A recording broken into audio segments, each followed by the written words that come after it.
Hi everyone, here is another training game I played in club, and this is a very exciting game which is worth a video. I want to do videos on all my rapid games at club because I only like training ones, but this is definitely worth one. So it's a very sharp Sicilian game between me and as white against Abdullah and Naveed as black, who is a promising junior at club and is improving. So a tough game is ahead, even though I should win on paper. But chess isn't played on paper; it is played on a board. So anyway, I think time control was 30 each, and this is my first of the board game with 1e4. So let's see how I go on with it. Anyway, I play e4, c5, knight f3. And in a previous video we saw d6 by black, and now we are going to see the other move, e6, which keeps the dark squared bishop open but locks in the light squared bishop. It also helps support maybe a d5 advance at one point, so it's interesting and can lead to some like head job type positions.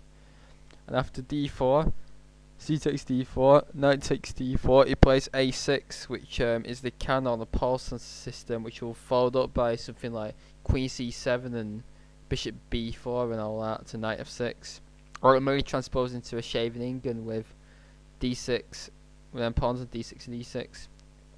And after knight c3, he plays knight c6, but the best can move order is to play queen c7.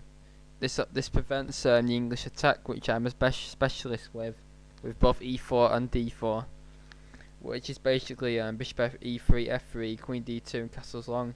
Because if white tries to do it, then this runs into trouble after bishop e3, knight f6, f3, and now bishop b4, this very annoying pin, and after queen d2, now the strong central thrust d5, and black is already at least equalised, with strong pressure on white's centre.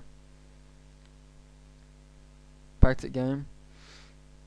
So knight c6, and then I play bishop e3, heading for my favourite English attack, aka the 150 attack, even though my grade is 141. So have a sip of orange tango.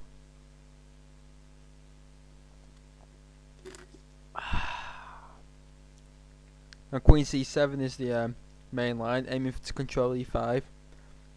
He plays knight f6, and now I play a rather dubious move, just routinely carrying on with my setup, forgetting that in these setups then the centre could be with a quick d5 because black hasn't lost a move playing d6. I don't think the English attack works against systems of e6. I need to think of a different plan. It's best if black's committed to d6. And if after f3, I should have played instead. I could have tried interesting combos here like in Sicillian when you go knight takes c6, moving defender of the e5 square because black hasn't played queen c7, and after b takes c6, e5. But then again, after knight d5, it's usually good if the bishop isn't on e3 because then it isn't hit by the knight. But because it's hit by the knight, and I could do with retaining this bishop, I should take. And after c takes d5, we have an interesting unclear position. Maybe queen d2 should have been played first rather than f3, or bishop d3 is like the can move. But I play f3, and he plays queen c7, missing the d5 advance. But he's young and hasn't been playing the can long, so you can understand why. He doesn't know the nuances at positions yet. But this was my first game with e4 for like nearly a year, so as a result I didn't really know the nuances either. So this explains the rather dubious opening play that occurs in this game. And I also hate e6 Sicilians. Drive me insane. But anyway, I play queen d2, carrying out with my setup, and I blunders with bishop c5. But with it being a rapid game, I failed to spot the punishment, which is two punishments actually. I just routinely retreat the knight back to b3, which is a bad square for knight as well, and lets him get away with this move. Now on c5, the bishop is loose. Loose pieces, loose games. The bishop should be going to b4, or maybe bishop e7, and then d6 with a Scheveningen pawn structure, which he's obviously been played a lot of times at top level, so he's therefore good. Bishop b4 is like the can move, just like pinning the knight and then following up with like a d5 or something. Another sip of orange tango alert.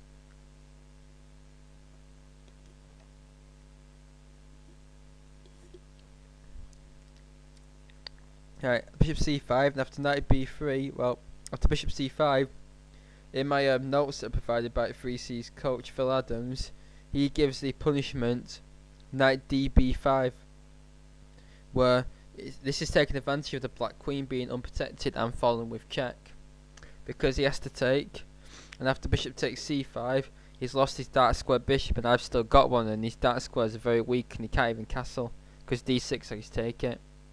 So he'd be in big trouble here, and his king would be subjected to some kind of scorching attack. Plus the b5 pawn is going, and if he plays b4, then knight b5 to d6 is going to win. So this is practically lost.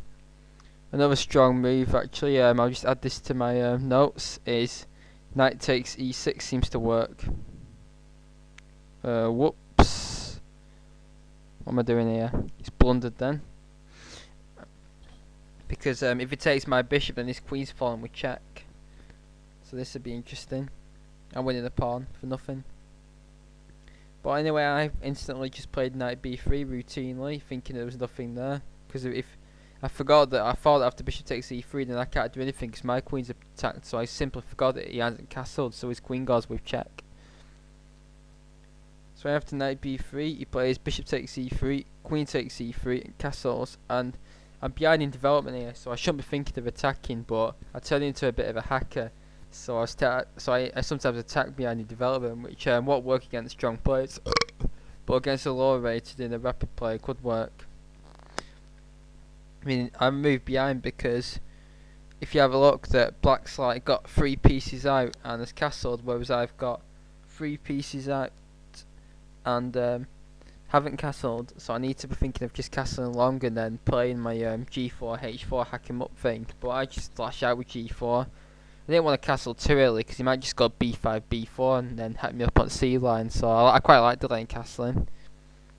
And now of course he should just go with his own counter play. He should play b5 as like a preemptive strike at my queen side, or knight e5, and black's at least equal in these positions because he's got the better development and he hasn't got any weaknesses, whereas I've actually got quite a few weaknesses, so he's probably better.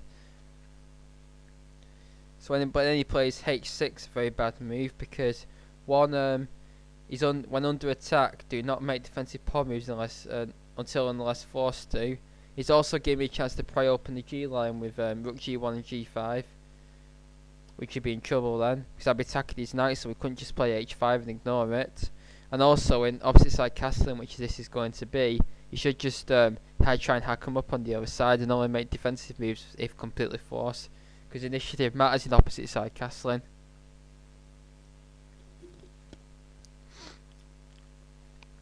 And now I should just castle along, but I forget that it's an open Sicillian, and then you should be trying to castle quickly and instead just get on my attack with h4. This is a good idea, but you notice that I've highlighted the g3 square, and I actually saw this as soon as I practically touched the pawn. I thought, oh no, and while I was thinking for a couple of minutes, I was thinking, please do not see it, please do not see it. And he doesn't actually. He could have just dropped his queen here, and this check is very, very annoying. Because if the queens come off, then that's bad for me, because I lose my attacking chances with these pawns. And if I move something like king d2, then although I might still have attacking chances, I've lost the right to castle, and the centre could open up with d5 or something, so I'd be in trouble. So this check would be very annoying, and it could have been avoided just by castling long. But instead he misses it and plays h5, an interesting move. He doesn't want the g line to be open. Well, it's going to be opened anyway, but it won't be opened as badly. And I use castle, which and now we're going to see the battle lines are being drawn. I want to take an h5 and then I try and hack him up on g line, and he wants to hack me up on c line with b5, b4, move his bishop and then rook c8. And his queen's already on there. I should be maybe make a preemptive king move, stop any annoying checks, which is important. And of course I'm sacrificing the pawn there as well, but I have to eliminate this queen g3 check opportunity in case he sees it next turn. And also he can't really take the pawn, because if he took, I was just going to play h5 and lines are opening up really quickly. h6 next, and then he's going to be in big trouble. He's going to be in deep doo-doo. So of course he doesn't take it and plays knight e5, which practically forces me to take an h5, which I do. And he takes back, and then I play rook g1, taking the g line. And he's probably getting scared now of queen h6 and queen g5, but there's no need to make this unnecessary weakening move g6. He should be trying to get on with his own attack because it's opposite side castle. He needs to try and get the initiative. Better was b5, and after queen h6, which threatens queen takes h5, and you think that the knight can't move because of mate. He could just play knight takes f3, attacking the rook. After rook g4, queen e5, which defends the g7 point and defends the knight. And after bishop e2, f5. So very sharp moves here. E takes f5, queen takes f5 to protect the knight, but he can just take it. The bishop takes f3, and it looks like black is lost, but there is a very strong move now, because you notice that he can't take my queen because of the pin, so he just removes the rook. And after takes, g takes, bishop takes h5. White has two knights against the rook and pawn. Black's got like all the central pawns, but white's got like all his pieces out and that, and black still needs to play bishop b7 to connect the rooks. Material's even, and this is a dynamically equal position, I'd say. If we go back a few moves, if I play rook f1, which looks tempting, he just takes the rook for nothing. And if I try bishop d3, then again he takes the rook, and queen h7, king f7 doesn't do anything. Let's do a bit more of analysis actually, because I've got unlimited time and I've got some good notes here about coach I'd like to share with you.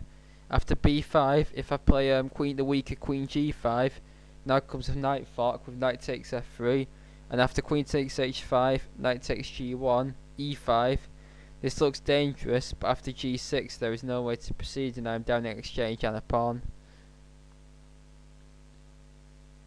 What is that? And instead of e5, if bishop d3, which the idea is to uncork an attack on the knight and then follow up with like e5 or something. Then comes the strong move, queen g3, exclamation mark, e5, g6, queen h6, knight h3. And again, white hasn't got sufficient compensation for the exchange and a pawn behind, although there is some. But black has to be careful here. But after bishop b7 and bringing the rooks in, black will be winning. As well as b5, there was actually a nice move which I saw during the game, but thankfully he didn't, which is knight f4, because the knight is immune due to knight d3 check, where my queen will be lost. So I have to move my king, and then knight eg6 covering up the king and reassuring the defences, and black should be fine here. So both options were a lot better in the game, where g6 was played, another defensive move which just weakens some squares, and now the dark squares are weak and my queen can slide into h6 and maybe f6 in some lines. Now I'm sure looking at the game you think f4 is a tempted move, but just like in the previous example it loses because it can just be taken, because queen takes f4 just loses to knight d3 check, winning the queen. Bizarrely, f4 still seems to be playable actually. So f4, knight takes f4 and king b1, and the point being is that taking this pawn hasn't changed much. I have to say knight h5, bishop e2 attacking it, knight f6. If knight g7 then h5 is very strong, so knight f6 keeping a clamp on h5, but I just play it anyway, and now lines are opening up and white's got very strong compensation for this pawn and he's possible winning. Also an interesting move is just king b1 preparing f4, so it can be played next move without any tactical threats and leaving black to find a good move. That'd be a good, like, it's hard to find these king moves, but it's a very strong move this, just before the attack's about to begin. These quiet moves are hard to find, but this would be very strong. See what else there is, because I play a slow move, bishop e2. Maybe queen h6. Say knight takes f3. Rook g2. Queen f4 check, looks like it swaps the queens off and then black will be a pawn up, but after queen takes, knight takes, rook f2, black's knights are skewered, and white will be a piece up for 2 pawns after knight takes h4, rook takes f4. So that's he has to play queen e5, and after bishop e2, knight takes h4, rook g4. White has very strong compensation for the pawns, and black has to defend very accurately here. In fact, the evaluation is giving a decisive advantage to white, so in fact it is undefendable. But white is 2 pawns down, but black's king's getting hacked first. Because in opposite side castling, material doesn't matter so much, it's who can get the opponent's king, and if you have a look at this position, my king's like completely safe, whereas this is getting completely hacked to shreds. And I think a piece might even be dropping off here. It's just his knight's like trapped and everything, his other knight's in danger, it's just bad. And you see how much of a sharp game this is and how much analysis has to be gone on. I mean, for players it's rapid time control, we're not going to see all this, we probably will struggle to see all this in long play, to be honest. But it's a good idea looking back at these games, showing all the tactics and that, and studying games like this will improve your tactical ability as well and your principles. Another reason to subscribe to Epic Chess. So anyway, after g6, I play bishop e2, just a bit of a slow move, maybe preparing f4 if I move the king. And he plays b5, finally starting to count with his own counter attack. Again, f4 can still lose this to knight takes f4. King b1 would be strong, preparing f4, and also getting my king off the dangerous c line, because it's just half open. But I play queen h6, which, and now please spot the subtle threat. He actually misses it and just plays bishop b7 casually. I'm a little terrified if I just simply take his knight, but he was in a bit of trouble anyway. If knight g7, then f4, knight c4, h5, ripping open lines is going to end the struggle quickly. Because one of the problems there is that the c8 bishop don't get developed for a long time, and you can't play any like rook c8 and then like knight takes b2 tricks, which are common in open Sicilians. You know, knight takes b2, queen takes c3 check, winning. So in the end, actually, a few moves we said that black was ahead in development, but now he's like completely behind. So the best try will probably be knight f4, the tactical shot, where again it's immune because of these knight d3 check tricks. Another good idea. Why it's a good idea to play king b1, but I would just play h5, and after b4, I just simply move my king away. And if he takes, then I can take his knight and then take on g6, and his whole king side falls apart. And white is winning here, but matters become easier after bishop b7. He finally gets his bishop into the game, but now win a piece. But now he plays rook a8, and I have to be careful here because he is threatening b4, and then my knight can't move because the queen takes c2, mate. But I have a forced win here, and which I had seen. I'd actually seen it and analysed it to a finish, so rejected it because it involves a rook sacrifice. The move which wins is f4. Oops. So his knighted move. If he tries to throw in b4 first, and after f takes e5, b takes c3, we see a game. We're going to see his sacrifice a lot in this game for the remainder of the game. And if you want to try and spot it, please stop the video now. Have a sip.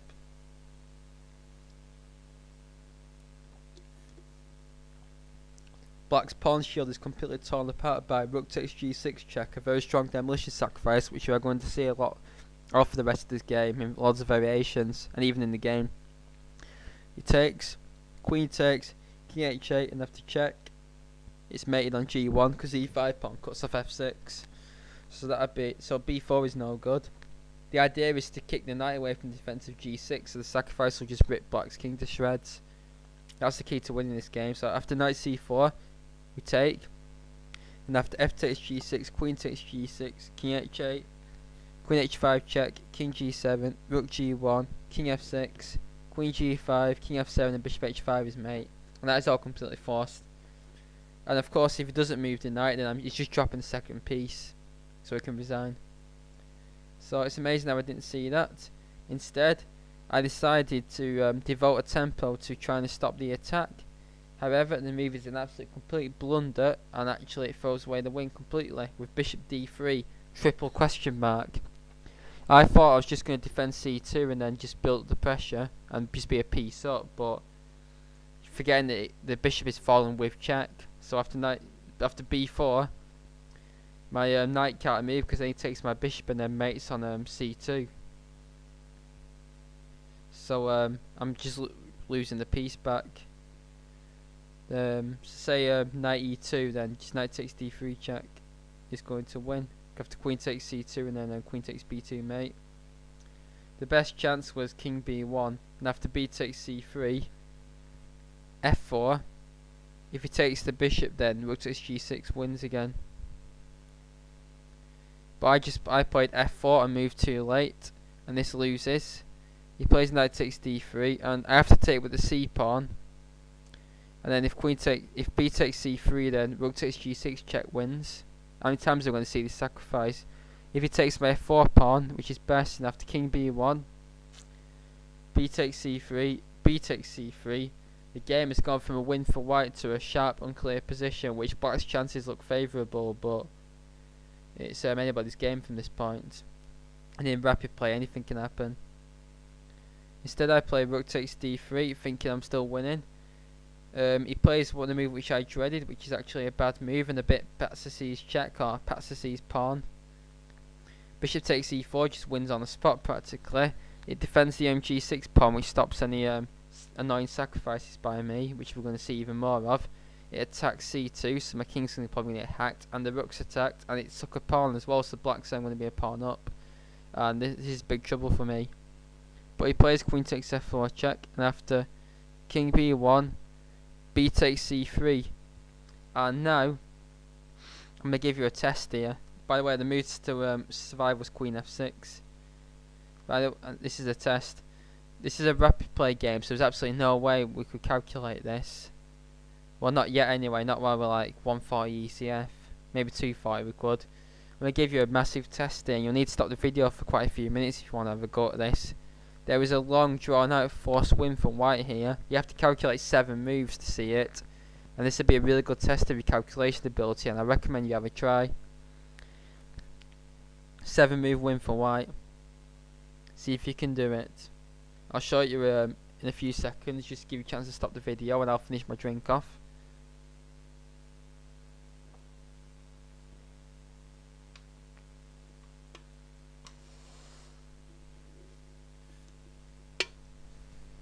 Okay, it's a rook takes g6 check sack, you probably gathered that, but can you see it to the end? After f takes g6, queen takes g6, king h8, rook takes d7 is the first key move. However, it looks like black is winning here. You notice that my back rank is very weak. He's also got the c pawn quitting off the d2 square, so we can play queen f1 check, because you notice I'm threatening unstoppable mate, so we have to try and do something.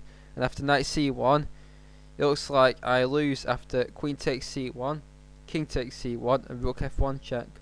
And after rook d1, he has c takes b2 check, removing the defender of the rook.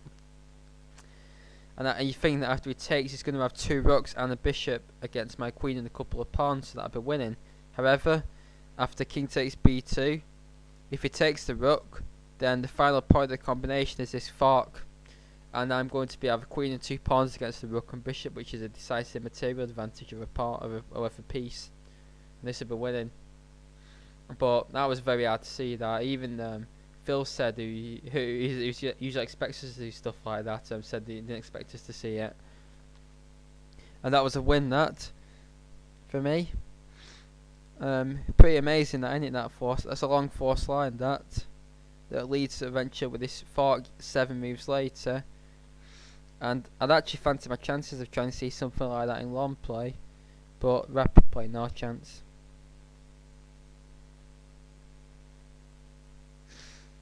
But the fireworks still aren't over. This is such a sharp game. This will only move 23, but there isn't long left now.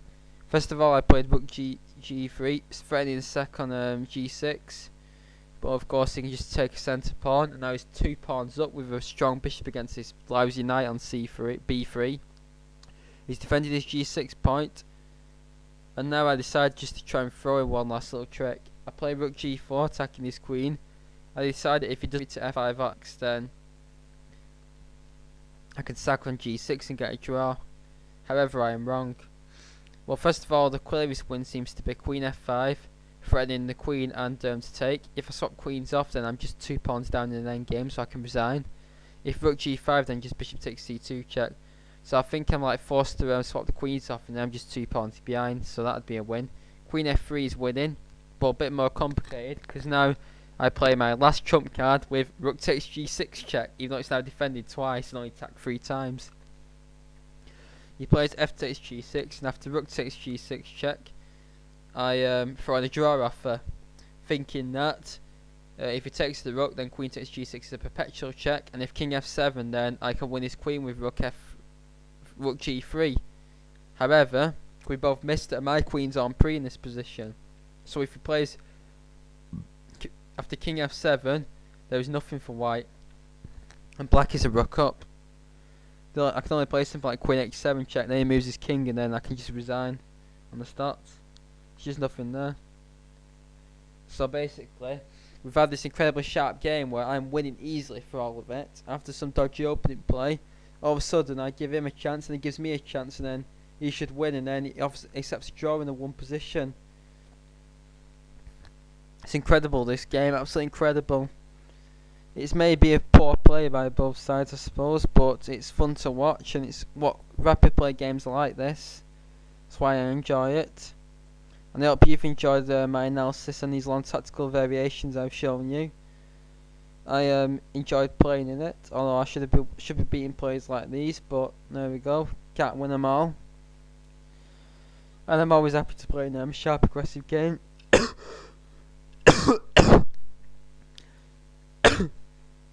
I've thrown loads of analysis at you, so I'll do something I've not done before, and I will go back. I'll just show you the moves without analysis.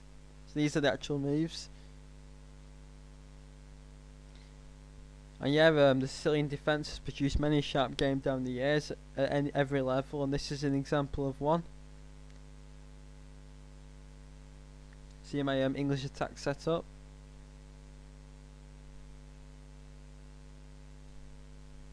Missed opportunity there. There's so many missed opportunities in this game. It was only fitting it ended in a draw. There was too many mistakes for either side to win this.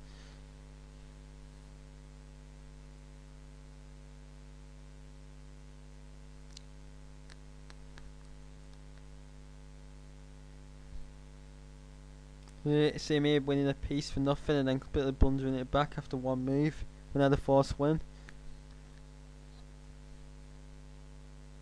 And my pieces start to drop off now. Miss a win there. Rook takes g6, double exclamation mark, and that long combination. Now I'm just busted here, but I try and throw in this last sacrifice, and then for a draw which gets accepted even though it's a winning position for black, mainly because my queen's on pre. I went for this game in club, it was that brilliant. But it's yeah, it was a good game, and please subscribe to the channel, and like the videos. I want to try and get I want to be a future 10,000 plus subscribers, so the more subscribers I get, the better, and please suggest it to your friends and all that. So I really want as many subscribers as possible, it's one of my ambitions. And I think this is probably my longest ever video so far, but I hope you've enjoyed every minute of it, and please leave any comments and thoughts. Thanks very much.